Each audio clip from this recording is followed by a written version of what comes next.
es la voz de LA.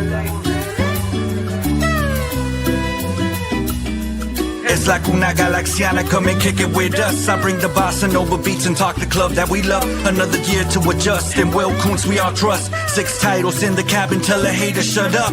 Mirar al horizonte con el cielo morado. Llegamos al estadio como siempre lo hago. Es la nueva temporada, ya cumplí 30 años. Rezándole a San Pequi que no dé al travesaño. Que repartan los balones y no sean tacaños. Que regrese el contraataque y que le hagamos daño. Un saludo para Robert, hermanos ecuatorianos. Que la táctica de Ananda nunca sean en vano. Si se trata de mi gala me levanto temprano. Ver el fur en verano, en el pasto tumbado. Siempre estoy a tu lado, en cualquier resultado. Vamos Galaxy, on top is where I gotta be. Chilling in the canopy, staging like a winery. Goles during rivalries, brew from the refinery. Only want the finer things, we letting you know. Lo que pasa en la galaxia, ready, let's start the show.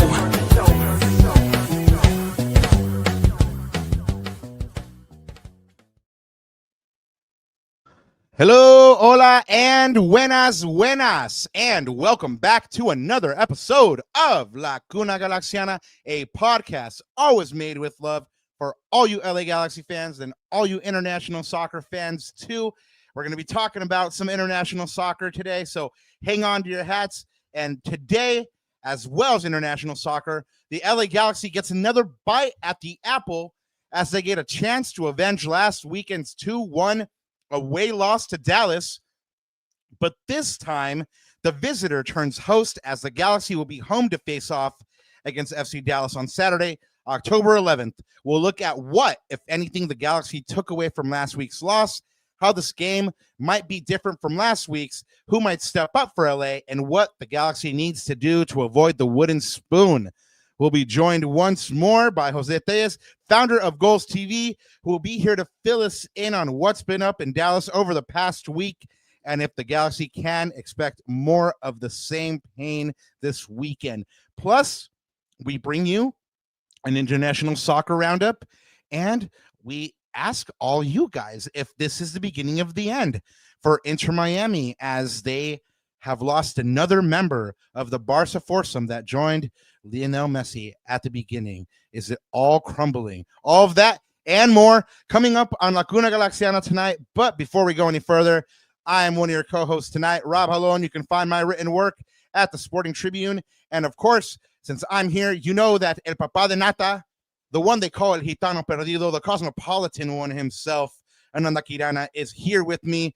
And Papá, is it going to be the same old story against Dallas? Well, for our sakes, I hope not. And for the fans that are going to show up at the stadium for Pups at the Pitch and, you know, all the heritage nights going on, the cleat drive, AFCHA's got some good stuff. So we'll shout those out for sure. I hope not for all the people that grace Dignity Health Sports Park this Saturday. But I mean, what else can I say about this team, Papa? It's kind of like, you know, we're down to the last 2 games of the season. All is pretty much lost. And right now, all we have to play for are 2 things. Number 1, to avoid the wooden spoon. And number 2, to get Dieguito that 80-80. And maybe 2B to play spoiler to Dallas. And that's about it. So that Jose can't keep throwing egg on my face all of next year about, you know, the clean sweep of Dallas over the Galaxy this year. It would have been unimaginable to say that in 2024, even 2023 with how bad we were. But hey, this is the hard truth. This is the hard reality of the 2025 LA Galaxy. Look, I mean, it would mean more if if he was, throw an egg on your face, like you say, if the Galaxy were a team that had demonstrated that they were good all year, but that hasn't been the case. So, I'm nonplussed when people are like, man, the Galaxy are so bad. I'm like, I write the articles. I know what they're doing, like I'm like, yeah. We've only shown we were a good team 5 regular season games or 5 games in the regular season this year. So there you go. That's not strictly true. They've had other games where they should have gotten more, and by extraneous circumstances they didn't. But anyway, you can't lament those kind of things anymore. It's done and over with. No playoffs, which we knew months back. But anyway, we're gonna kick this one off by saying to you guys that we are glad you're here with us once again. We have a wonderful guest. Jose from Goals TV is back here with us. Of course, if you missed that live stream over the weekend, you can catch it on Goals TV, and go ahead and show them some love. Go ahead and hit that like, subscribe, and I really thought that I was going to say something that was going to get me into trouble, but the internet saved me. It was lagging, and so it kind of made sure that it to censor me a little bit. But yeah, like I said, go ahead and check that out. We do want to say thank you for stopping by once again to everybody in chat. We do love you for it. Super chats are available at the moment. If you got something to get off your chest, if you really want to say something bad, if you got a real burning question for Jose about anything, just hit those super chats up. And we'll make sure to work it in. And then hello and hola to everybody watching on X and Instagram as well. We will love you forever if you jump on YouTube at some point, hit that subscribe button. And then Ananda, of course, is promising to take a shot with you as always if you go ahead and hit that subscribe button. And he tells me we're on Blue Sky. I don't know if that's true or not. I have never verified this to be true. But Ananda didn't really lie, so I guess we're on Blue Sky. So go check that out too. Oh, you're such a great investigative journalist, Papa. Such a great. Well, hey, that hasn't been one of my causes. It hasn't been like, hey, I'm gonna go out and verify this or not, because I trust you on this. It's like you tell me Blue Sky. I guess we have a Blue Sky. Hey, you always verify the source. That's what you taught me, Papa. That's good journalism right there. Verify the source. But now, you know what? That's my source. I can't complain because I can't remember the last time I read your article. So there you go. We're tit for tat. We yes, see, see exactly. And then one day I'm gonna learn how to read and write, and and not do my articles in hieroglyphics, and it's gonna be that much better. But anyway, like I mentioned, go ahead and check out the back catalog. Shout out to Jose for letting us jump on and be fools for a couple hours. And then shout out to the homie Hitman Honda, who was on there as well with us. Go ahead and catch his stuff on Goals TV. Really fun shows as well. Ananda and I were lucky enough to jump on with the crew from Soccer in 60 last night. Shout out to Gunnar and his travels as well. So check out the Empire Strikers YouTube page and show them some love as well. Ananda, I know you got some housekeeping to get to before we get to everything else. I mean, you did a lot of it, so definitely if you haven't yet, go ahead smash the likes up, guys. There's about 15 of you right now, so I better see 15 likes when I get out of here or more. So there you go. Go ahead and do that. A shot with you. I don't know about that, but yeah, I'll do it. I'll do it for this one. And by the way, I don't know if I want to tease this, Rob, but you know what? For everyone who drops in a super chat tonight, we might send you a personal invite to something fun that we're doing in the next week or so. So look out for that, guys. So just a little cherry on top. Well, we hope carrot on the stick. Yeah, exactly. No, it'll be super fun. We will announce it when we get all the details ironed out and everything. And of course, Papa, como siempre, antes de olvidarme, buenos días, tardes o noches, y bienvenidos a otro capítulo de La Cuna Galaxiana. No sad foo hours today because the Galaxy didn't play, but I guess we'll have to wait for Monday for that, probably. I don't want to get too far into my prediction, but let's get into the shouts and announcements because we gotta bring on the man of the hour. Already bringing the negativity, man. I'm gonna head you off at the pass. I'm going first today. Galaxy are winning at home. The pups are gonna be happy. I'm gonna be happy. Only one's sad is gonna be Jose, but we'll hear from him in a little bit. Let's see you change your mind in about 55 minutes. Yeah, after all the evidence starts piling up, and I'm like, damn, really? Like Papa said, sad fool all night with my wooden spoon. Yeah. Well, you know what? We gotta sport it with pride if it comes to pass. I really don't think it's gonna happen. I think the Galaxy are gonna get 4 points from these next two games, and they're gonna avoid the wooden spoon. But anyway, we're gonna go on. Ananda, anything else to add before we get into these announcements? No, let's do it, man. So we can bring on why you guys are really here. Yeah, no, for real though. Showing some love to other Los Angeles sports teams. Good luck to the Kings that they started their 25-26 NHL season. They're currently 2-2 after 4 games. 2 thrilling overtime victories so far. One over the Knights and one over the hometown Ducks as well. So you know what? If you're a Ducks fan, I'm sorry about it. I grew up that Kings fan, but showing you some love too, Anaheim Ducks fans. Do your thing as well. Congrats to the Dodgers. They advanced to the NLCS. again after a 2-1 walk-off win over the Phillies. Paes gets the hit that forces the error there for them to get the winning run in the 11th inning. Congratulations to them. They'll probably play, they will play the winner of the Brewers and Cubs series. At last check, the Cubs are up 7-0, so probably going to game 5. So if you're a Dodgers fan, you want them to play the Cubs because they'll be at home, and that game will be on October 13th.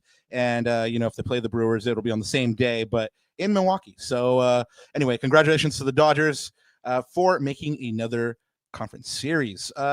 Central American Heritage Night is coming to the digs, and we want to show mass love to AFJA here. They're going to be like out there in Galaxylandia at the digs, popping up and doing their thing with pupusas and different events there on Central American Heritage Night. Go ahead and visit them and their socials to go ahead and get tickets for this match. Every ticket that goes through their link, they get a donation for. So go ahead and help them out. And if you don't know AFJA, first off, you're messing up. But let me put you on game. Academia de Fútbol Juvenil Amatense is a Los Angeles-based nonprofit youth soccer organization that focuses on providing organized sports access to children in underserved communities across Southern California and Central America. They have literally launched the careers of a lot of children in Central America that have begun playing through AFJA as youth and are now playing for professional sports teams in Central America. So they're doing work, man. Go out and support them. Go ahead and hit up their socials. Get those tickets through their socials so you can go ahead and support. You have the QR code there, and AFJA, AFJA. Look them up. You can get one of those tickets. Last chance for pups at the pitch. Oh, real quick, the cleat drive as well that they're throwing, like I mentioned. So they help kids in Southern California and Central America. Part of that is gear. So they're doing a cleat drive on the 11th as well, pre-match. These cleats are going to be redistributed to kids in need. Go ahead and take your old cleats. If they don't fit you anymore, go ahead and give them up. No use having them in the garage.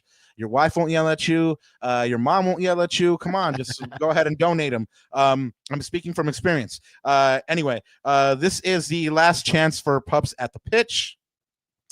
That'll be on the 11th. $35. If you are not a season ticket member, you can get that ticket pack, and you will get this beautiful bandana for your pooch. If you are a season ticket member, go ahead and go on your account and add this ticket, and you'll go ahead and have a wonderful time with your pup. At the same game, as if there's not enough going on, the Galaxy Outlaws have a drop happening. You can go ahead and check this out at their bin tailgate area on the 11th pregame with this t-shirt drop in celebration of Central American Heritage as well. And they also are throwing a Halloween party on the 25th of October at 9 p.m. DM, one of those members of Outlaws, for details. Sending a lot of love and shout outs to Copa 90. The homie from Copa 90 is one of your usual favorites from the Blue, White, and Gold pop-up, and he's going to be popping up at another spot, this time the Street Culture Boutique on Saturday, October 11th. That's Copa 90. You guys see it right there on the screen. Football_minuto 90. Street Culture Boutique is an all-ages free event from 11 to 7 on October 11th in Ontario, y'all. So, Ananda, right down the street from you, man. The rumor is, and this is a very strong rumor, that Jonah dos Santos will be in attendance. So if you want to go ahead and show some love to ex-Galaxy midfielder and current Club America midfielder Jonah dos Santos, you can do so at this event, Street Culture Boutique at 209 West Holt in Ontario. Lastly, wrapping up with a un cálido saludo a Chris Rindolph. No sé si me entiende porque soy en español, but happy birthday to Chris Rindolph. Hopefully you were surrounded by friends and family on your special day. And it's our special day now because we get to bring on the reason y'all are here. You know what? It was a lot of fun seeing him just go off on the Dallas players during the live stream. I hope we get to see a lot more of that if we ever do any more watch-alongs. Please welcome back to the show our friend of the show, founder of Goals TV, José Téllez. Hey, bro amigos, what's up, man? What's up, guys? How we doing, man? How we doing? Great start to the show. Thanks for having me on. Yeah, Oh yeah. man, you honor us, man. Thank you so much for being here. Yeah, I hope I didn't put you on Front Street by saying that you were yelling at the boys during the live stream. I mean, I hold a high bar, man. I hold a high bar. All right. And we hey, look, and it was a fair disclaimer. Anybody who watched the watch party, who attended, everyone knows I came in. I announced at the beginning. I take it a little bit personally on the streams, and I'm watching my team in general. You know, I hold them to a certain bar. And you know what, bro? They almost let me down. They almost let me down. They might be lucky. yeah, you know what? But they didn't. And we had a right proper cry about it on Monday. Delgado banger. Only thing I can say is, you know, he's my compatriota. You were on the homie show last night, right? You were on some nag. I was, man. I was shout out getting Nag with Boys. the Nag Boys. Yeah, absolutely, man. And previewing the game, man. It's like, no matter what, it's a big one for a couple very different reasons that I'm sure we'll get into today. Well, we also, besides game time, we also have a couple of other topics we're going to get into with you, because we know you're, you know, a big Barca fan. So we're going to be talking about a little Barca. We're going to be talking about a little bit of international soccer. Why don't we kick it off with you know, going into some quick Galaxy and Dallas stuff, and then since we're going to be talking about that in a little bit anyway, we'll go ahead and just slightly touch on it. But we do this thing. I don't know if you remember, but we do this thing called one word reaction here on the pod. So can you give us your one word reaction to the LA Galaxy's season, watching kind of afar as a rival? Was it delicious, or were you just like, oh man, that's or did it make you feel like kind of like when Mufasa got it in Lion King? You mean the game or the season? The season. The season. Yeah. Oof. Man, roller coaster's not even. I would say shocking. Shocking. Just a good place to start. Yeah, man, shocking. I mean, it's for a number of reasons, right? I think fans from the outside looking in could get the sense there would be a slight decline. And we talked about it. I think you guys were on the channel when we talked about season predictions and kind of how we saw the defending champions going into the season. You lost some key pieces. You backfilled the best that you could. Significantly more games to play this season. We knew, and again, no Ricky. So like we knew there were going to be obstacles. I don't think anybody in the world, the biggest hater of the Galaxy, didn't see this coming. And the drop it's crazy. You know, it's crazy just to think about. When I think about putting labels on any one of the seasons my team has had, I always find myself, if I was putting myself in your shoes, I would ask myself the question, is this the worst team in Galaxy's history? And I mean, I'd be inclined to say yes. It's so surprising, so shocking on so many levels. Statistically, it is. Absolutely. Yeah, there are no arguments there. I mean, we always say like the proof is in the math and the data, and statistically they are. I mean, it shouldn't be that way because they're much better than these other Galaxy teams that have you know, not been great either. Like the roster is much more talented. So like you said, it's shocking that it hasn't fallen into place. But on the flip side, your hometown team, give us a one-word reaction for their season. And you know, I know it's still kind of evolving here at the moment. So give us your one word and then maybe why you chose it. Oh man, volatile. The most volatile season I can even think of in recent history, for all the best reasons and all the worst reasons at the same time. You know, and like imagine a scenario, right, where you're coming into a season, you're overhauling so much of the roster, right? New manager, new system to learn after Nico Ball destroyed us for whatever it was, 2.5 years. And then according to Honda, you love that Nico Ball. I am an avid hate watcher of Austin FC for more than just the fact of the noisy neighbor down south. Quite literally. But yeah, I mean, coming into the season, I didn't have too much hope. And then we signed Lucho Acosta. And I've been begging for a 10, a DP level 10, an MVP caliber 10 for I as long as I can remember, the last few seasons in general. And man, did that just I just fall flat on my face as a fan. It that was shocking, and maybe even more shocking than the Galaxy tanking the way that they have this season, because I think everybody expected Lucho to automatically upgrade this roster. He is MLS proven. It was a fantastic signing by every measure and did not work. crazy. It should have worked. Yeah, Should've it's like the Galaxy, right? Like they should be better because they're on paper much better. Lucho should have been a great fit, but let's be honest, Lucho was kind of looking towards Argentina like the entire time, like, you know. So I questioned that move. Like I was like, okay, yeah, on paper it makes sense, but like I always questioned the move because I was like, I don't think his heart's here. You know? Yeah, fair, but I don't think anybody questioned it for the sporting reasons, right? Like you said, it made sense on paper. I can't even blame Zanota as a sporting director to go out and make that signing. If anything, it looks ambitious. I was all about it. And so you feel dumb if you don't do it. Exactly. And so to go into April, May, right? Like with everything that had just fallen completely apart, it seems, we move him on. I thought it was a huge W to get anywhere near the amount of money that we got for him. It was basically what we paid for him. And then just like Velasco was when we sold him, because I think we're selling pretty well. But putting that aside, then out of nowhere, the team looks better. Everyone was banking on Dallas completely tanking, maybe even competing with the Galaxy for the wooden spoon because the prize 10 that we signed in the offseason is gone. And then out of nowhere, Musa just takes over. And he goes on one of the craziest runs of form. We're 8 games unbeaten going into this game. Musa is now, I think, the elite, like the best goal scorer in his opening 2 seasons for the club in history. And he's tied or 1 goal shy of the single season record.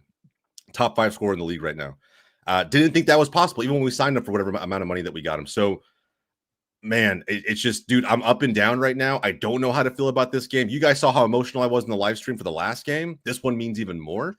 So volatile, roller coaster to say the least. We'll get back to some Dallas and Galaxy stuff, but I know you're gonna love this next topic because I know you love being petty about this next topic with me. Let's talk some U.S. men's national team. There we go. So they have a couple of friendlies coming up against Ecuador and Australia. We've talked on this pod already about how this Ecuador test in particular is going to be a big one for them. I mean, Ecuador is one of the dark horses of the tournament.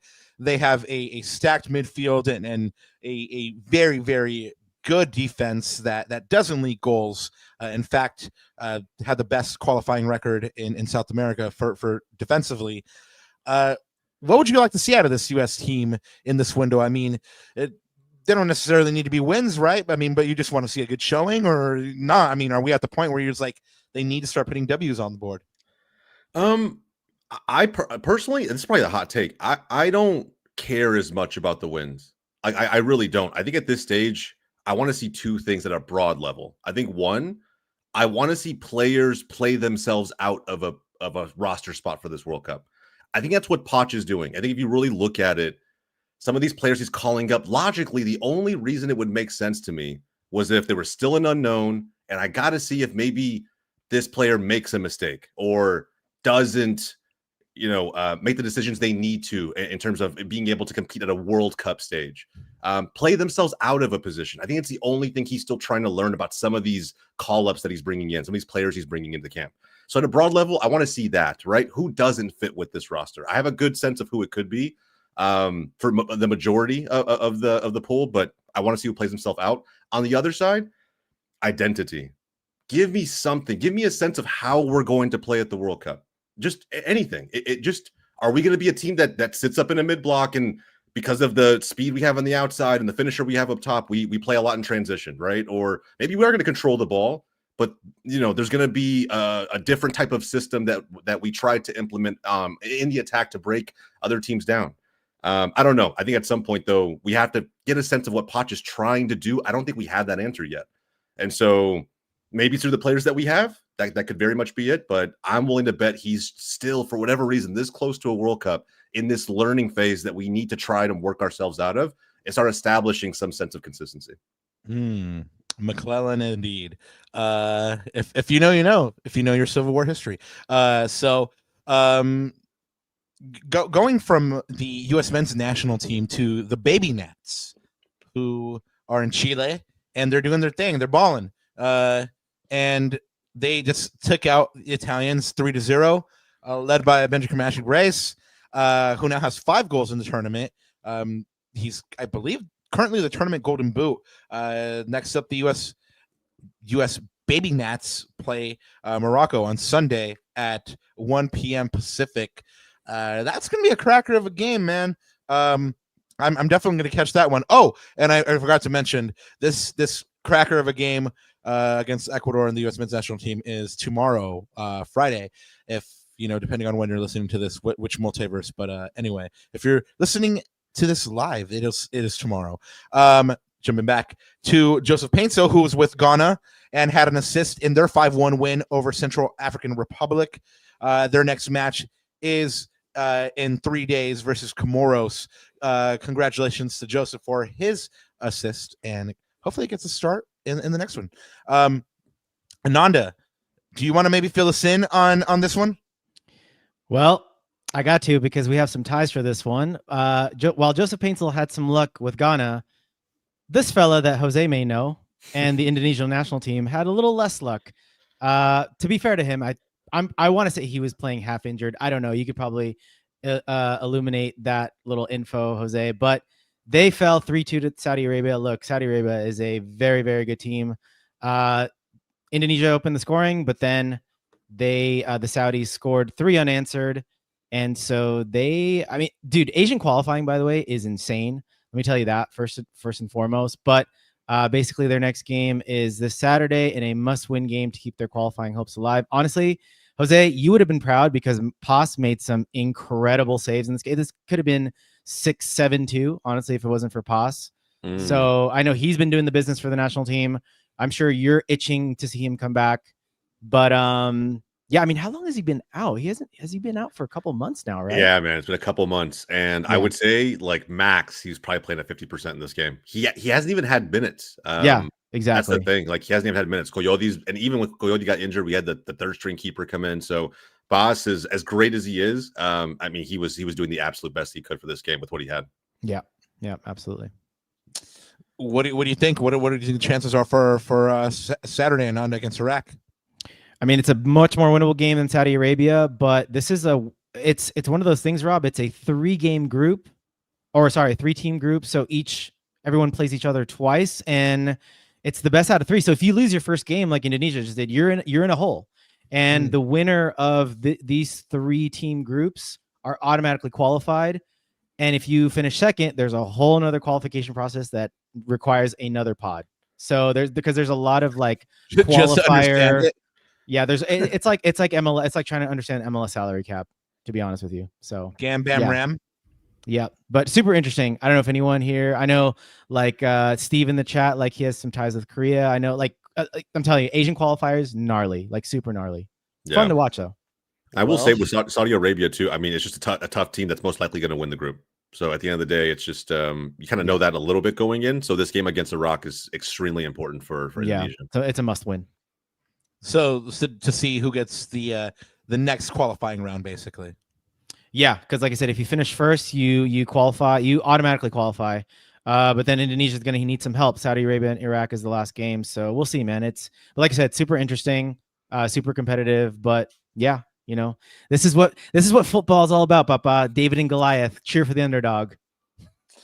Yeah, no, for real. I mean, we're definitely going to be watching for you and rooting for you, man. Go Indonesia. We're going to be rooting for Jose to let Mrs. Bromigo give him permission to go see Barcelona versus Villarreal in Miami, because that is going down on December 20th, and I know my man is going to try to be there to see Barcelona in person. We have a quote here from Don Javier Tebas, La Liga president. He says, "With this match, we take a historic step that elevates La Liga and Spanish football to a new level. We understand and respect the concerns the decision may generate, but it's important to put it in the context. This is just one match out of 380 that will make up a season. La Liga represents millions of fans around the world, including many who passionately follow their teams and deserve the opportunity to experience them live at least once. This match seeks to bring out our football closer to the global fan base without undermining our commitment to those who enjoy it in Spain's stadiums every match day." So obviously, there was a lot of discussion about this game.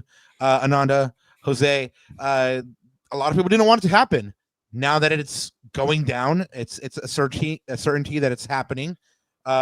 First, can we crash in your suite? And then secondly, is this a good or a bad thing for the beautiful game here?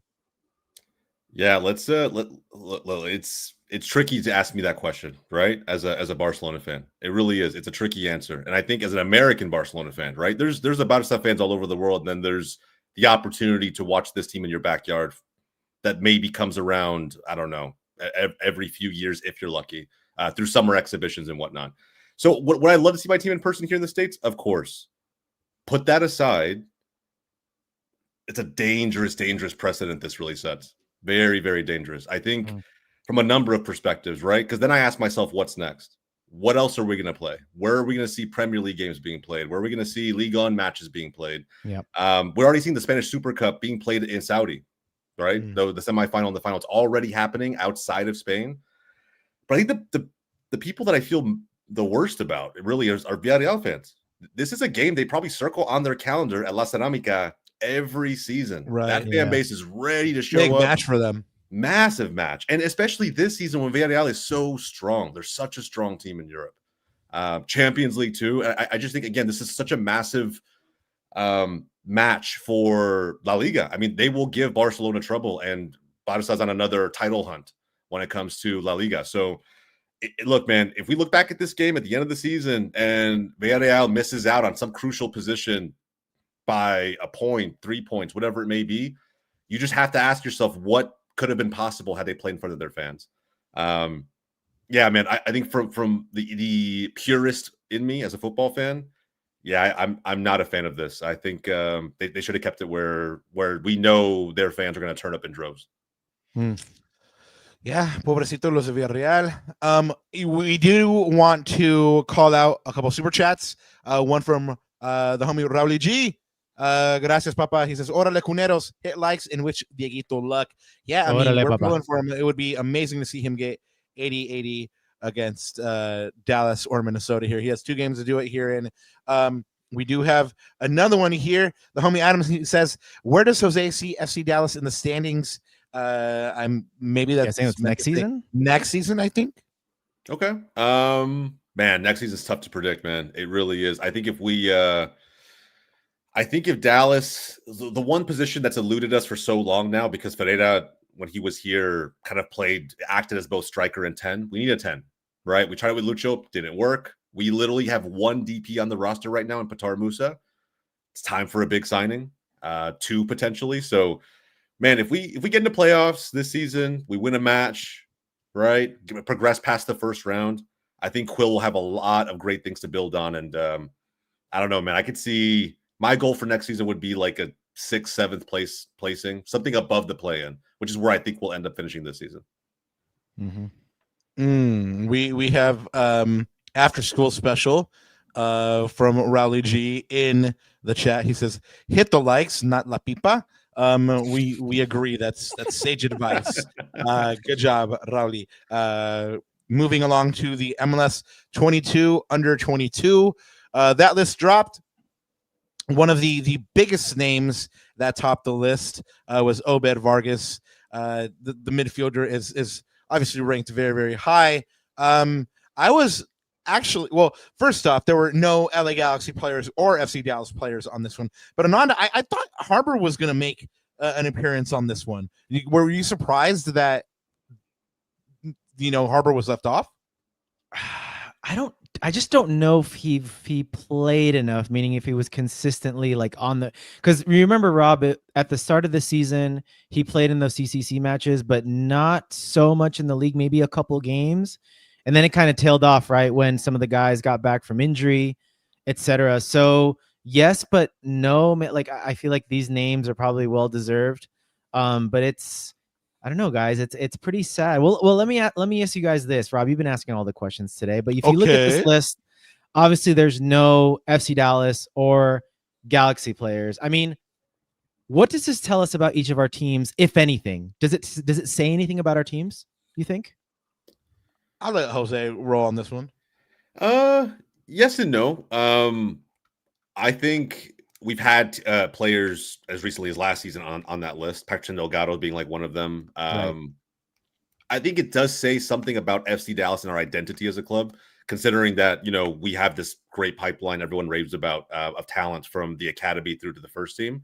So the fact that guys like maybe even Logan Farrington didn't make that list, interesting. I think it does say something about where we are. The fact that we should be touting young players pretty consistently, but we're not this season. It's also reflective of the season that we've had. So I don't think we've had any one standout player outside of Musa that people can point to and say, yeah, he's convincingly one of the best players in the league, young or veteran. Yeah, that's probably a fair reflection on the Galaxy too, don't you think, Rob? Yeah, exactly. Like there hasn't been Miller's shown definite glimpses, like even more than glimpses. He's played really solidly in the games that he's featured. But to your point, Anand, I don't think he's played enough or contributed enough or had the opportunity through the minutes to contribute enough. And I think everybody on this list has, achieved a little bit more. So, I think had he gotten, say like double the minutes and we could have seen the aggregate of that, he probably would have made it. But, you can't reward what, you didn't earn, so yeah, I think we'll see him there if Greg Vanney uses him like he says he's planning to use him, which is a lot next year.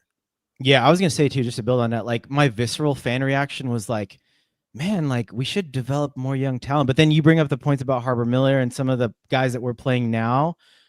Look, you can argue either way whether that was born out of necessity or not. But here's the other angle too that I thought of, Rob, which is we're actually we've been pretty good recently. I think about cases like Johnny Perez and Efrain, right? Like we've been pretty good at selling these guys. Like, what's the name of the game in the market, right? It's like buy low, sell high, and you want to sell these players when their stock is high. When you don't see a clear pathway to build up their status within the first team. So you got to give these guys opportunities. And I think the Galaxy have actually done a pretty good job of that recently.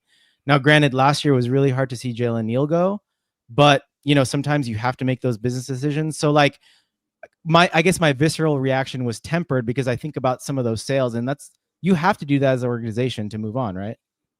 Well, if that's the kind of club that you are, if that's the kind of team, if you're a team, I mean, some at some level, yeah. Yeah, like for example, we've talked about Seattle, who their model is to develop those young players and to integrate them into that first team, right? Yeah. Because that's who they are. The Galaxy, don't run that model necessarily. So Dallas has actually been traditionally really great at developing young talent, like one of the best academies in MLS for a long time. But speaking of, would you say that academy's fallen off in recent times, Jose? No, I don't think so. I think, in fact, I would say it probably plays into the point Ananda made regarding sales. I think under Nico Ball, what doesn't get talked about enough in the 2.5, 3 seasons that he was there was Nico preferred experienced players. He preferred to steer entirely away from the identity that Dallas had built up over 3 decades. And so, in fact, I heard through like other podcasts and interviews after he was fired that, he talked the front office into selling a ton of young talent. We saw guys like Julian Eystone make it all the way to Brentford in the Premier League, and by guys aging, I guess former superstars like Iaramendi, right, who has experience with Sociedad and Real Madrid in Spain, but he came to FC Dallas at 34, 35 years old.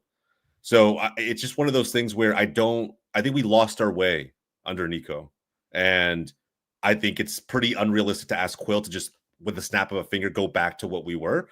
Maybe some of that. I think you had moments where like Nolan Norris, Torqueta as 2 outside backs who had to come in and play out of sheer necessity, like Anna mentioned on the Galaxy side of things. But outside of that, it's like he had to try and piece together what he could out of what he had. They brought in other players, and most of those players were experienced because Quill's a first-time coach in MLS. He came from USL.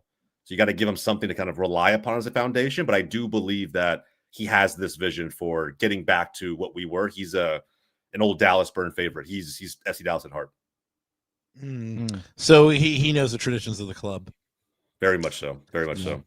I want to take you back, Jose, to maybe a young Jose who is enjoying a Barcelona team filled with a Puyol and a Rafa Marquez, and they're just winning everything across Europe, and part of that team is Sergio Busquets and Jordi Alba and Luis Suarez giving you all these moments of joy and all these trophies that you're lifting.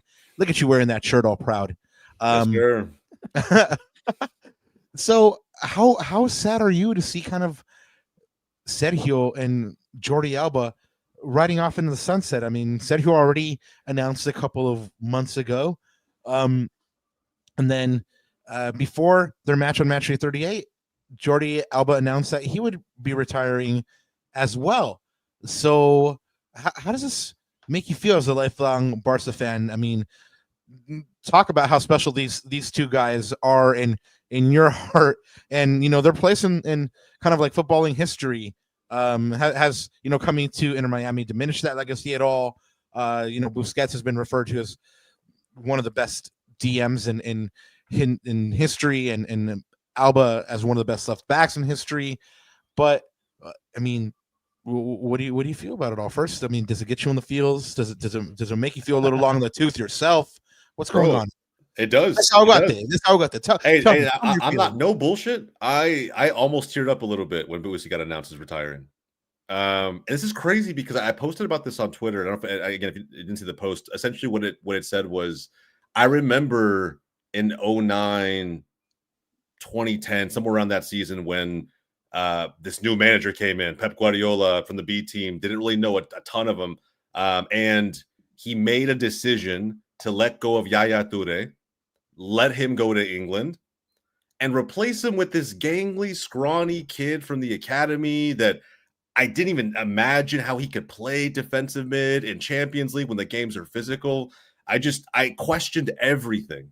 And man, that was probably the biggest L I've taken for my own club as a fan. Busi, in my opinion, will go down as the best defensive mid of all time.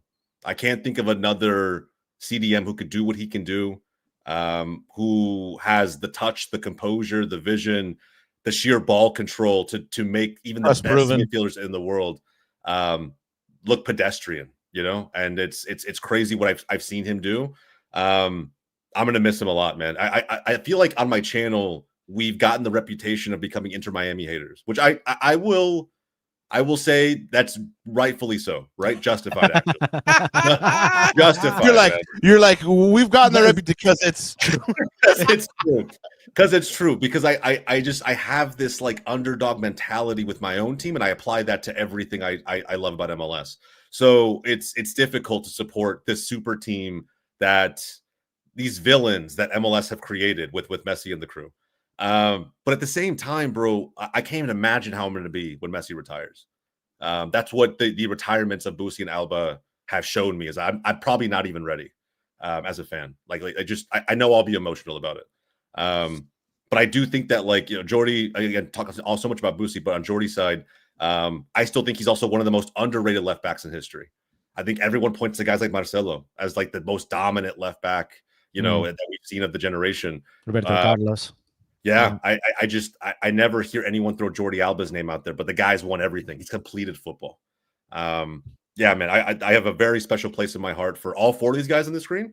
But I think with Busi and Alba, it feels like last dance vibes potentially at Miami.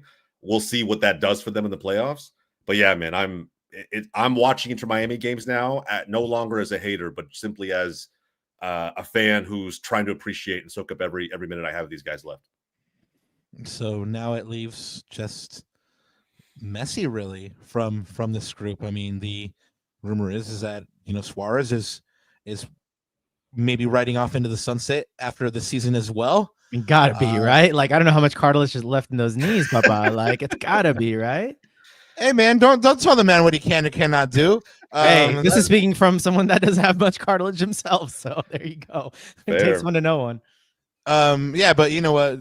The Suarez got the best doctors, man. Anyway, but no, you know what? Like, if he wants to keep on playing, power to him. Like the other day, I was thinking about King. I believe his name's King Kuza, that Japanese cat who's like 56 and he's still playing.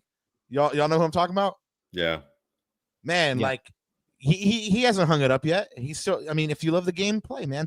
But with the imminent departures of these two legends and the uncertainty around whether Suarez is retiring or not, Messi hasn't officially ruled out retirement after the World Cup. I mean, he's signed a contract, but like he's Messi. He can do whatever he wants, right? Is this the beginning of the end for Inter Miami? Like, how is this like the last window they have? I think so. Yeah. But not in the way that everybody thinks, right? I think it's the end of an era for Miami. That's what I'll say. I do think that Jorge Mas and the front office there have done a great job of taking advantage of Messi being here, of finding a way to make Inter Miami seem attractive on the global stage from a number of perspectives. I mean, they were getting young talent into this team I'd never thought possible from South America or elsewhere. So I think they built up a decent foundation with the Barca boys now there. And as they ride off into the sunset and Messi will eventually, I think they'll be okay. I think Beckham's smart enough on the ownership side too to kind of make sure that the ship doesn't completely go in the other direction. But yeah, it will be the end of an era. I think there will be some kind of transition phase that they'll experience some ups and downs, but I don't think they'll completely fall off. I think that they've done a pretty good job of, even when Messi leaves, finding a way to keep attracting talent to Miami. Yeah, I think for me, Rob, it'll be interesting to see how they pivot and the degree to which they pivot. Meaning, like, is Beckham still, because of his experience in MLS, like still stuck on creating this Galacticos or bringing in older European stars again? Or is he going to pivot completely towards maybe the Galaxy model, which is young South American starlets and or even players from the African nations, etc., to fill out those roster spots? I think that to me is the more intriguing part, to see how he plugs in those holes, right? Because I can see Beckham like wanting to stick with the Galactico model because he knows it's tried and true. That's what he knows. That's what he knows. Granted, it hasn't worked out other than a supporter shield, and I mean, look, Inter Miami has won a couple pieces of silverware, but they haven't won that elusive MLS Cup yet. I mean, we'll see this year, obviously, but I think that'll be the more interesting storyline to follow. I actually think, just to add that last point, I really think that he's going to try, while he knows the Galactico model, I think through and through at this point, I think he really wants to build what he had himself as a youngster at Manchester United. I think, being able to attract some very big names, but complement those with an academy that can produce young talent like a factory time and time again. And the combination of those two is much more sustainable. And so I feel like that's like what he's trying to build long-term down there.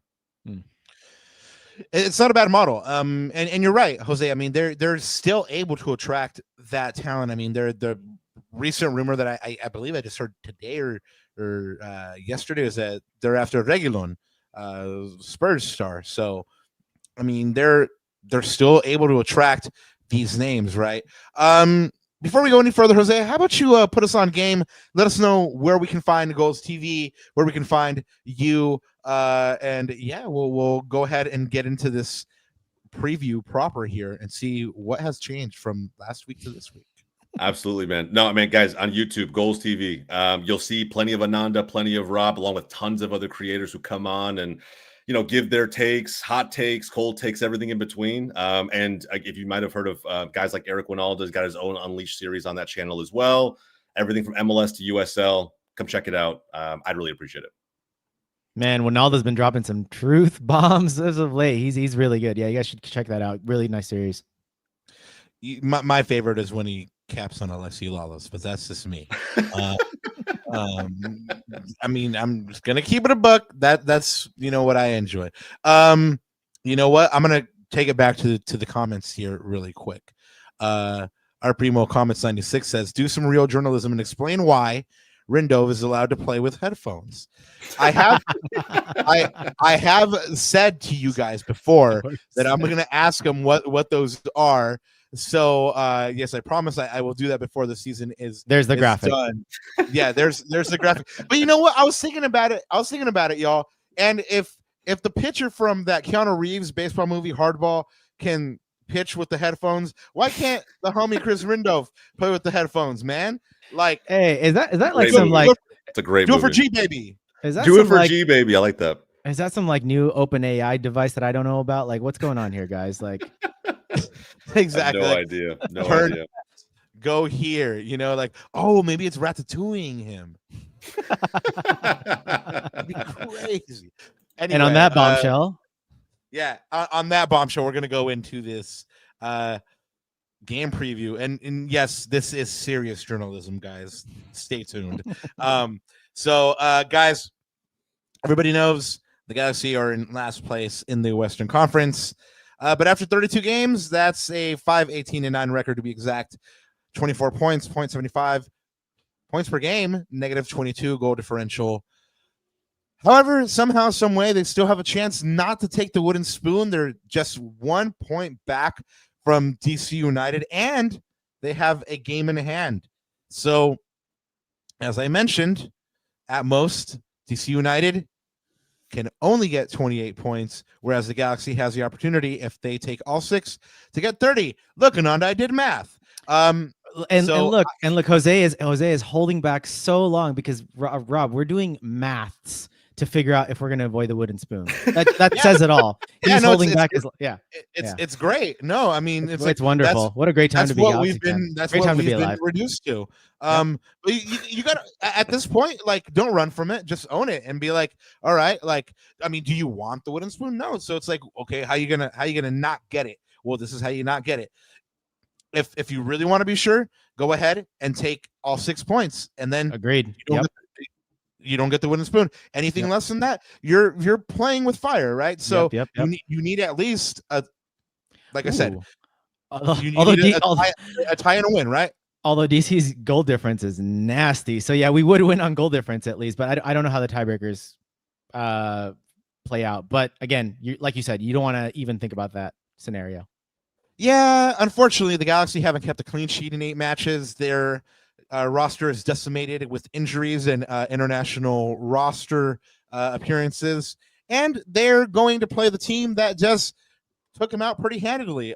Dallas, on the other hand, has jumped to 8th in the table. They were in the playoff hunt. Now they're firmly in the playoff discussion with a chance to go even further up the table, just 3 points back on number 7, Portland. After 32 games, they have a 10, 11, and 11 record and 1.28 points per game. They, just like the Galaxy, who haven't kept a clean sheet in 8 matches, they are unbeaten, like Jose mentioned a moment ago, in their last 8, 4 wins and 4 ties, and they've scored 11 goals in their last 6 matches. 2 of those against the Galaxy. Expect a couple more this weekend, I believe. G-Cam says, I want the wooden Raquinho. Raquinho says, welcome, please Dallas don't associate him. Raquinho says, please don't associate him with that nonsense. Yeah, I mean, we just saw these 2 teams play each other this weekend. Like Ananda mentioned at the top of the show, for Galaxy fans, it's only as good as playing spoiler, watching Diego get 80-80 and not getting the wooden spoon. But for Dallas, this one carries a lot of significance. Go ahead and speak on that, Jose. I mean, you're in 8th place now. What does this match mean? Man, it means everything. Everything. I mean, it's quite simple. Win and we're in. That's it. That's the mentality. Yeah. You win and you're in. We've been doing great, obviously, on this unbeaten streak that we're on. Obviously, not taking max points in all of those games.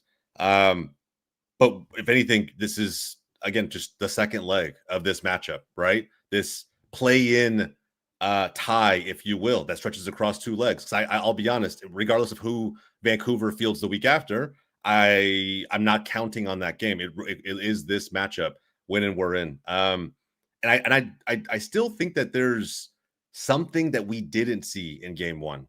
I feel like we're in for a really interesting matchup in this game. I really do. Mainly because these 2 teams have just played each other, and I don't feel like we saw everything. And now we're going to get a different look for a number of reasons, right? Some exclusions on the Galaxy side, Dallas carrying even more momentum. I don't want to give predictions too early. I feel confident, but at the same time, the mentality is super clear. Win and we're in. Well, you mentioned players being out. The Galaxy, like I mentioned, have a whole sick bay of players out. Obviously, the big one, Ricky Puig, is still out. Ramirez, Sanabria, Royce, they're all out. Then you have José Paintsil on international duty, along with Harbor Miller and Ruben Ramos Jr. Greg Vanny did mention, our colleague Josh Guessman put out a couple tweets about this, that Gabriel Pecci should be available and Maya Yoshida is probable. That is being assessed honestly, Ananda, that man was in a boot last time I saw him, and he hobbled away. So I don't know if you should really be risking the captain at this point in a game that, again, for the Galaxy doesn't mean a lot, and for Dallas means everything. So you don't need Maya Yoshida running out around there with Dallas players going all Charlie Hustle into these full-throated tackles and stuff like that, and him walking off in a boot again, man. Especially when you have Garces back, if I'm not correct, right? So he's got to slot back in there. Yeah, no, absolutely. I mean, hopefully, like I said, I don't know how close he is, but from what I saw last time I saw him, which wasn't that long ago, hobbling away in a boot. I don't know if you risk that. Jose, on the Dallas side, Jacob Jackson and Du Bois, Sebastian Odette, aka Mr. Becky G. He's those two are going to be out. Anybody else that you know of? Paes, just with the Indonesian call International. So, yeah, right. That's it. But keep in mind, he didn't play last game either. Coyote was a starter. So we're going with the same exact lineup, most likely against the Galaxy this time around. And we obviously saw the big, Peter Musa get that first goal. We saw Paterson Delgado go ahead and get the screamer. Who else needs to step up in this one for this to be another victory for Dallas? Man, I think I put the attackers aside for a second. I think Yurogide also had a great game against the Galaxy, despite the fact that I still felt like he could have pushed Diego Fagundes a little bit more aggressively to get in front of that last ball. I feel like Diego does that so often against Dallas, but I also felt like he was free, and I think Yurogide was close by. But outside of that, he had a great game. I still think Abubakar has something to prove in this game. I think there was the opening 30 minutes where I feel like Paintsil was torching him, and he's not a left back. I'm mentally forgiving of that. But I do think that there's a smart way to play as the left side of a 3 center back line. That you were so mad at Abubakar, bro. I was pissed. And I think that he's going to start again. And I feel like you have to learn from the match 7 days prior. You have to. There's no way you go into that game feeling like you can get exposed again on that down that side, especially with Paintsil out now. So now, to me, there's no excuses. I expect a step up in performance from him. And I think if we do, again, keep the back line pretty sound, we may still give up a goal. But if that's all we give up and we find a way to get our attackers going, I do think we have a really great shot of winning, potentially by more than 1 goal. The homie Honda says Logan Farrington masterclass. What say you? Bro, man, Logan, if it wasn't for Musa, man, this guy would be starting at striker. Musa's just too good. I mean, there's no other way about it. Like the fact that Farrington is being started out of position shows you week in and week out, just shows you what he can do on the ball. The guy's an absolute dog. He one of the most aggressive attackers I've seen as a young player in this league. Yeah, man, the stats don't always show it because his goal tally isn't crazy high, but I think any team would love to have a player like Farrington. Also from the homie Honda, he says, what about Rob's boy Kappas? I mean, if anybody watched that live stream, you know that the homie Kappas can not only run a midfield, but he can balance your checkbook and recommend stocks and bonds as well. He'll meet you after the field at the bank. But anyway, man, I mean, everybody knows that I loved on Kappas. He was comedy for me. I was like, every time I saw him, I was like, what is he doing out there? He should be at the bank right now. Bro, what a way to, that was the initial reaction Rob had on the stream, and I couldn't believe it. It was insane. Just a wild take. I was like, whose deal is this? He's accurate though. You're spot on. When I saw it, I couldn't unsee it. Yeah, well, sending shout outs and much love to Kappas. Open invitation to come on the show. I really am feeling your vibe, homie. Come on the show. It'll be amazing. Anyway, open invitation. But, we spoke about, Farrington. We spoke about the players that need to step up. The Galaxy know who the danger man is, right? It's Peter Musa. They knew who it was last game. They still let him score. What makes him unique in that respect, in that, like, hey, I'm coming, but you can't do anything about it? What sets him apart? Dude, you know what? To me, like, if I had to compare him to a player in Europe today, it is Harry Kane. That is who he is. He feels inevitable. he's a very clinical finisher, and this is someone who didn't start hot at Dallas. Keep in mind, I think he had 2 goals in the opening 6+ matches, 7 matches, and I think some of the Dallas fans were thinking, okay, is this going to be a $12 million flop? Like, what are we doing here? And now look at him, man. I mean, the guy feels automatic, and it's not just his goal scoring prowess; it's his ability to drop deep into the midfield, and sometimes one touch just find Anderson Julio into space down the flank. Find Kamungo into space down the flank, and then sprint all the way back to the box, either for a tap that release valve. Yeah, man, it's insane that he can kind of act as the 10 and the 9 at the same time. And I know Ferreira was doing that prior to his departure to Seattle, but it feels like Musa's just an enhanced version of that because of his size, his athleticism, just some of the skill that he brought from his time at Benfica. It feels like man, if he's here long enough, he is absolutely going to destroy the league. Yeah, dude, his profile is ridiculous, man. I mean, he's got how tall is he? Is he as tall as Benjamin Šeško, for example? Because that's what he reminds me of, big physical profile, but mobile, right? And just watching, bro, just watching him move too. I mean, we're gonna need Emmy back there, Papa. We're definitely gonna need Emmy. But you know what? I was gonna ask you, Rob, going back to this, yes, this lineup for the Galaxy. What's your starting 11, or in particular, what do you do without Harbor and Paintsil out of there? I mean, you're going to have the other 4 guys in the front 6, Sergio, Nascimento, Winder, and Fagundes. What do you do for the other 2 spots, right? No JP, no Harbor. What do you do? What would you do if you're Greg? You probably have to throw Parente in there somewhere so you can throw Diego Fagundes out onto the wing. That's one of the, I mean, we've had the Diego debate a couple times already on this pod. Everybody knows I'm for him saying, but one of the reasons I'm for him saying on this team is because he's so versatile. He gives you that. He can play the 10. He can drop and play that midfielder like he's been playing for Greg virtually all season, or he can drop into the wing. And no, he doesn't have the speed that he once was. He has a lot of mile on those legs, but he's going to give you a capable, competent performance on the wing for damn sure. And he's going to give you serviceable play. You just gotta know how to play him intentionally. Can I throw this one at you, maybe? Or do you throw in an attacking fullback and put him on the wing? So, for example, Mauricio Cuevas or Julian Aude.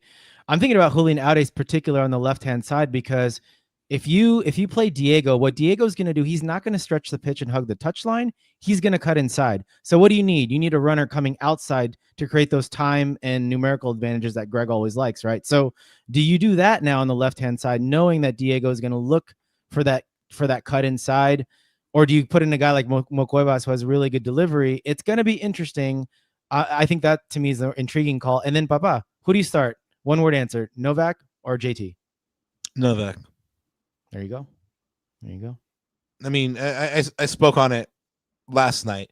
Yeah. Don't read into JT starting more than just Greg seeing. We're just trying to shop him, right? We're just trying to shop him, right? I don't think they're trying to shop him. I think they're trying to see what they have. JT is a starting level keeper. He was starting for San Jose, suffered a terrible injury, lost his spot.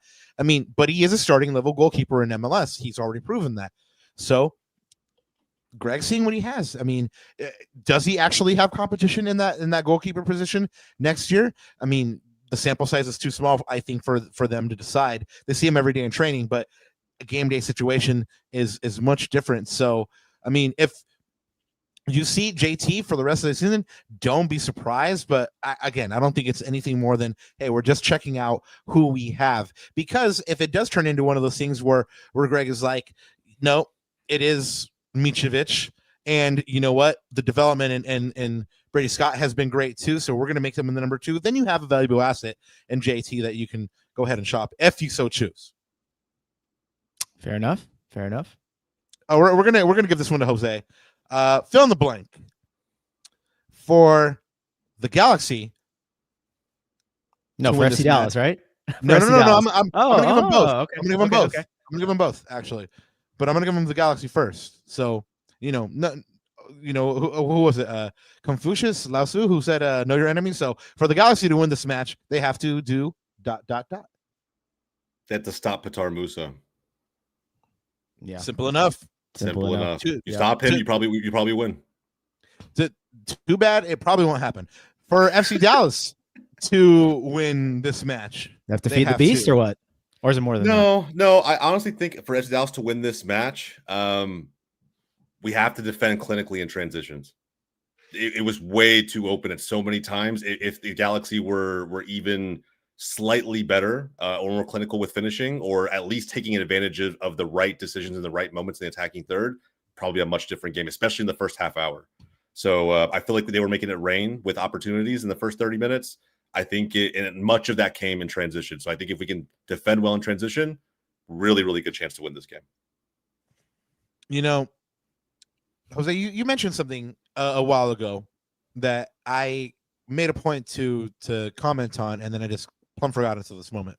You mentioned that this game is going to be and look very different.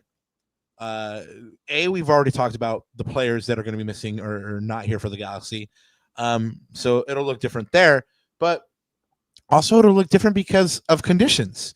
Let's keep it a buck. The Galaxy looked slow and sluggish out there in the heat in Dallas. They weren't crisp. Greg said they weren't executing. He said he saw this from them. I saw it as well. I think they're going to be a lot sharper at home, in that cool Los Angeles air. So I think it changes that way as well. I think you're going to see you mentioned, this could have been a different game in the first 30 minutes. That's actually what the Galaxy have been doing pretty well recently is starting well. They can't hold it for a damn right now, but they've been starting pretty decently, right? So I think being at home, they actually have a shot because they're not in that punishing Texas heat. They're at home comforts. They've slept in their own beds, nothing to play for, playing free and clear. And that's really what for the Galaxy to win, they have to ... is this, remember, you can just play. You can just go out and have fun, have a kickabout with the friends in front of,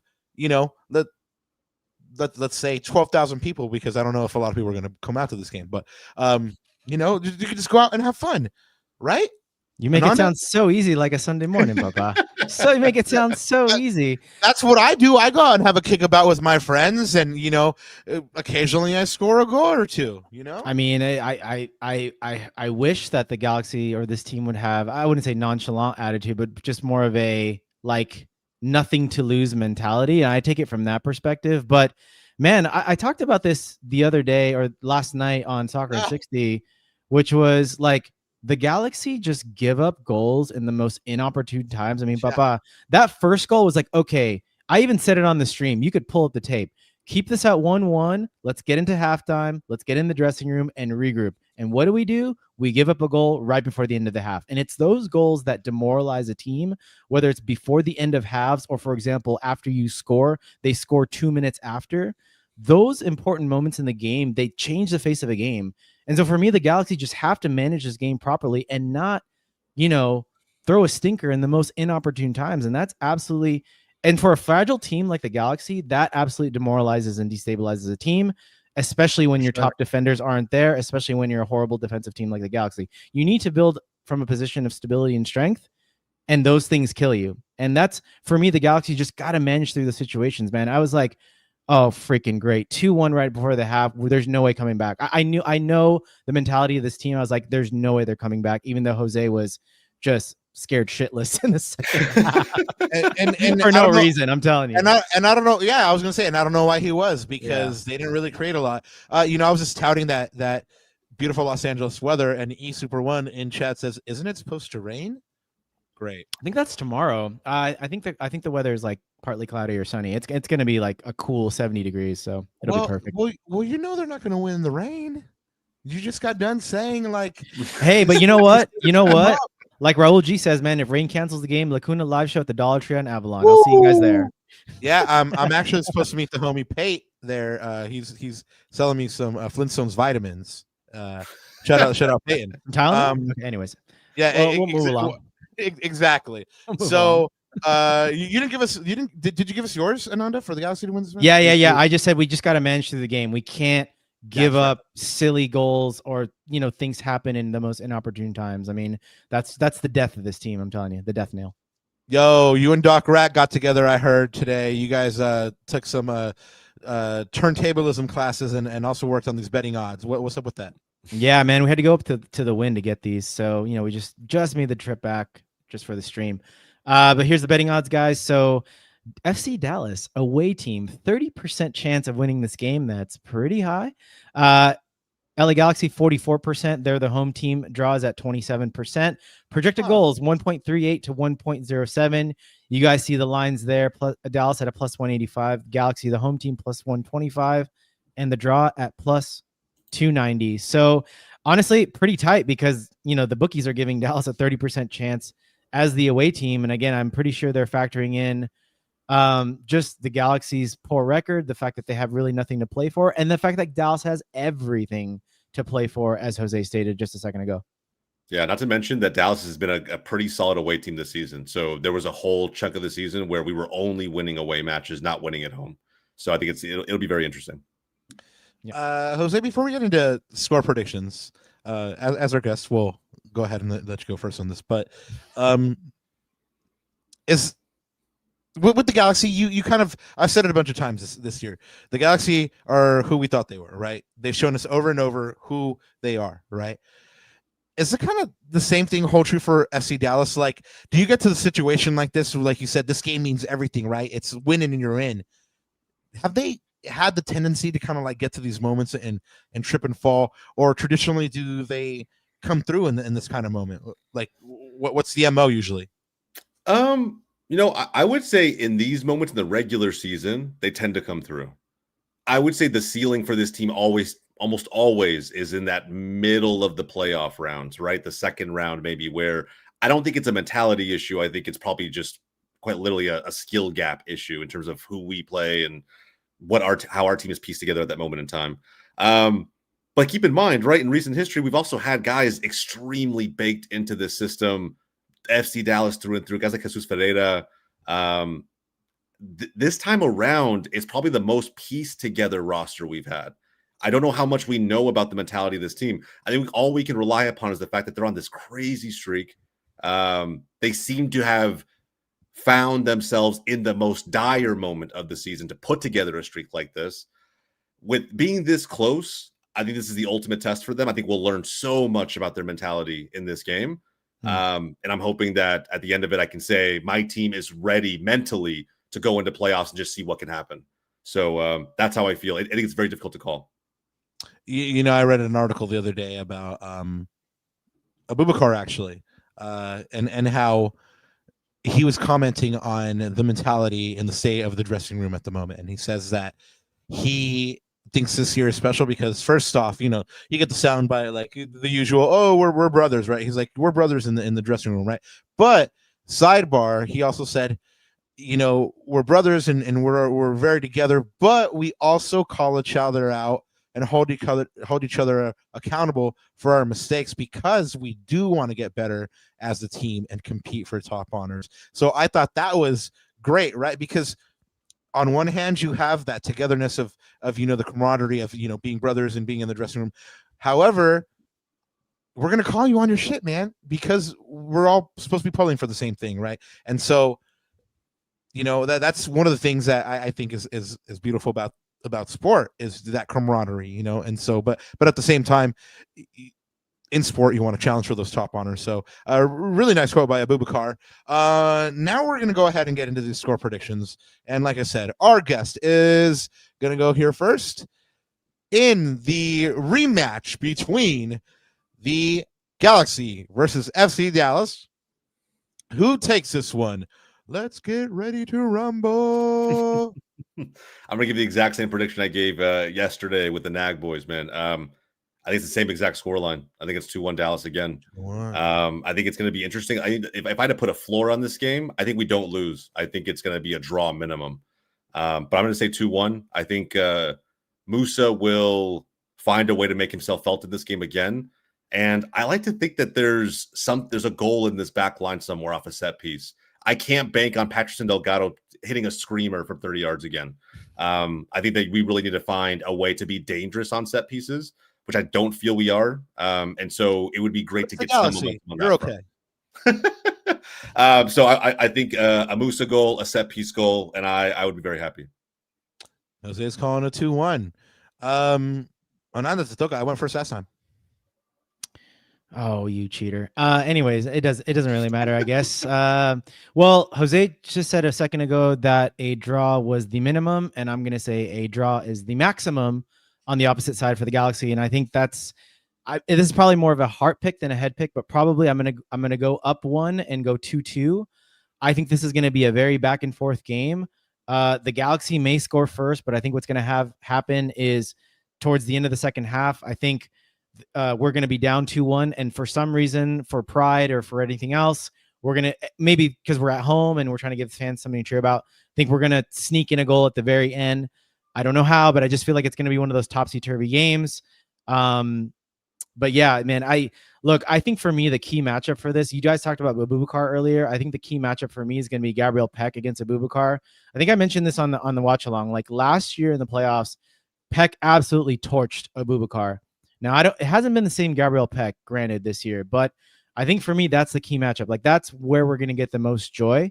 And I hope it's like Nacimiento in the middle and Gabriel Peck, and they sort of feed off of each other. And I hope Nasi plays more than 45 minutes because we need him as the number 9, as the focal point. So, yeah, man, again, this is more of a heart pick, but I feel like it is going to be a high-scoring draw, something like 2-2. There's going to be a little bit of some defensive mistakes both sides, especially the Galaxy. I mean, Papa, like, can we just tell the Galaxy backline to just step up and actually like put a tackle on a guy? Like, I'm telling you, like against Toluca, Patrick Delgado, we had PTSD from that Castro goal against Toluca, and it was the same with Patrick Delgado. Same Again, goal. a screamer of a goal, and Diego's was as well. But you can't let the opposition have those types of opportunities. I think last point is Jose's point was really interesting in that if this becomes a transition games, I think that favors the Galaxy. I think that actually favors the Galaxy. If this is tight and sort of played in each other's box and the FC Dallas says, hey, you got to break us down, I think it's going to favor Dallas. So. Oh, yeah, definitely. And yeah, Jose wants the defense to get a goal off of a set piece. That's very possible against a Galaxy team that doesn't defend set pieces well. It just is what it is. And Ananda, I actually went first today because I already called a Galaxy win at the top of the show. If you remember, I actually am calling a 2-1. I'm going to go the reverse from Eagles. I think, again, this is going to be a different game just by the nature of them being home, them being able to play more of their style in which they're not sapped of energy, and they have a couple of different players coming in. I think they're going to do the business. I'm confident. 2-1, LA Galaxy, and then the gamut. But and then you just need to draw against Minnesota, right, to avoid the wooden spoon. Yeah, but I think it goes to show that this isn't going to be a blowout. I think it's going to be a tight affair, one way or the other, and it's going to come down to the fine margins. And the Galaxy have seen themselves always on the wrong side of those fine margins this year. But we'll see how Saturday night plays out for sure. We do have a super chat here from. Ooh, there's a score prediction for you, Rob. Get it. Well, Ecuador. Who do I have? I've always said that this decision is hard, but I've already had to make this decision a couple of times, and I always pick Ecuador. I gotta go with the country of my parents' birth. I mean, they gave me everything, so I gotta go for Ecuador. Ecuador hasn't called me up to the national team, but I'm not gonna hold it against them. I would back the team with the best defense in CONMEBOL. Let's put it that way. Yeah, no, I don't really see the USA breaking them down easily. The Arsenal of CONMEBOL. Had to sink that one in there. We're ending now. Cut the stream. Shout out Incapié. We do have another super chat from XPH, the homie. Thank you guys so much. Viewers, listeners, let's thank the LCG crew by hitting the like button and subscribe. In your guys' opinion, all-time best signings for FC Dallas Burn. Remember when they had Danielson? Their version of Douglas Costa. Danielson, man. If I could forget a moment in my life, it would be that. He's quite literally the reason we moved entirely away from big signings for a very long stretch of time. Man, you know what's crazy? We might be living in a moment where we're experiencing potentially one of the best signings that Dallas has ever made in club history. That's a fair point. Yeah, I think the Musa right now is insane. again, I feel like the rate at which he's scoring, you could point back to the old yesteryears of Dallas Burn and point out guys like Cunningham, who I was super excited about when he came to the Dallas Burn all those years ago. Didn't do what he did elsewhere, but at the end of the day, like it created a lot of excitement. I just think Musa right now, man, if he sticks around for another season, another 2 seasons, I'm waiting to see what records he breaks. Yeah. Wait, you're actually rating Peter Musa higher than ex-Galaxy midfielder and current Dallas midfielder and Mr. Becky G. Guys, leave my man alone, man. Leave him alone. Let him live his life. Let him live his life. He's doing well, bro. Speaking of deep cuts, Jose, what about the Ferreira 1.0? Does he get a shout? Yeah. At least in 2010, he gets a yes, bro. FC Dallas royalty. FC Dallas, the whole family at this point. I think obviously the 2.0 couldn't do what his father did, in my opinion, right? Get to MLS Cup final, but and of course the 2016 season, you point to some all-star players on that roster too. And again, I think even the legend himself, who we honored in the last LA Galaxy game, and Matt Hedges, right? Yeah. So there's some big name players there for sure. Kenny Cooper, that's a deep cut. That's a deep cut. XP. Yeah, that's a good one. Kenny Cooper. Crazy story about Cooper. When I was coming up in the academy, we would play against the first team every so often. And dude, I took a shot from Kenny Cooper on the back of my hamstring. Oh no! I legitimately was out for like almost a week. It had swelled to like an insane amount, bro. I had to get out of the game. I was like, I can't even walk right now. Yeah, the guy has a cannon of a leg. Damn, Coops. Well, we're glad that it nos pasó a mayores. It wasn't bigger than it was. We're glad it was just a week, right? but no, there have been other Dallas Burn legends, right? Like Hugo Sanchez, ex-Mexican National League striker and Real Madrid striker. I mean, that was like, in MLS 1.0, like the first big Dallas Burn star. But yeah, I think you're right. I think you guys are living just kind of like Ecuador is, and glad, Primo Matthew asked the question, that golden moment. And who's the best player? Peter Musa, best signing, golden moment for Ecuador with their team. So yes, I am picking Ecuador to win. But anyway, guys, I think that's pretty much wrapping it up, right? Let's go ahead and resume. Jose calls a Dallas win. Ananda calls a tie. I call a Galaxy win. Let's see who is right and who owes who tacos when we meet in person. Whenever that righteous day comes. Jose, go ahead and remind us where we can find you, and then we'll get on out here. Yeah, bro. Hey, but before I do, shout out executive producer Herb in the chat. I think I don't know, Rob, if this name rings a bell, but an Argentine who played for the Ecuadorian national team, Ariel Graziani. Of course, he played for MLS. Yeah, man. He played for the Burn. Yeah, man. It was him and Jason Kreis at one point. Yeah. Wow, man, I didn't know that. The Cotton Bowl days in Dallas, man. 98. Never forget.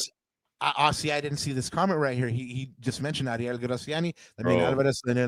Yeah, the hair, everything, bro. He had so much aura. He had so much. Yeah, aura. No, of course. Like he played for in Ecuador, the two big clubs are Emelec and Barcelona. He played for Emelec, and then he actually nationalized, and he played for the Ecuadorian national team.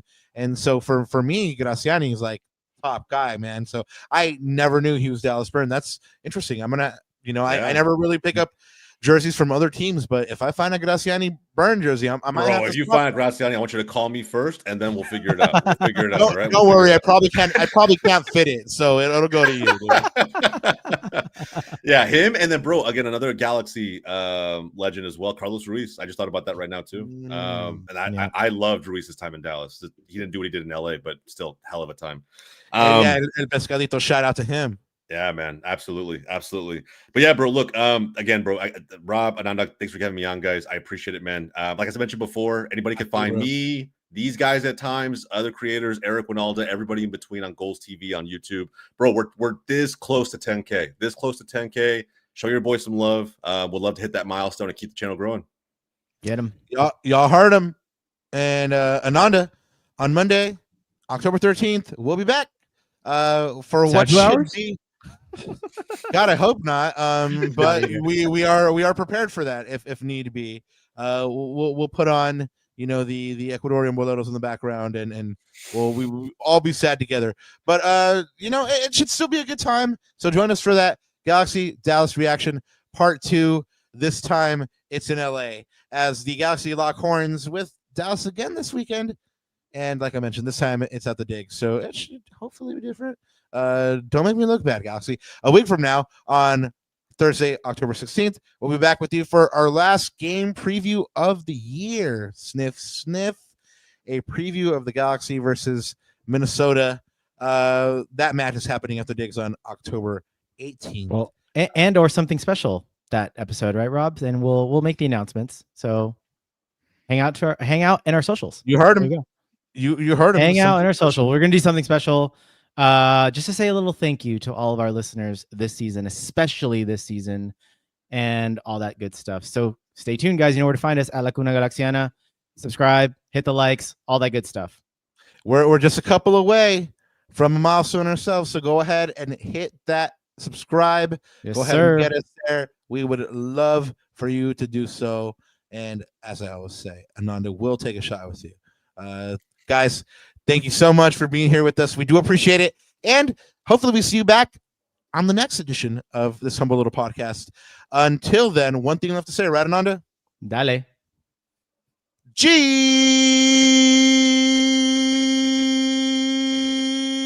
up!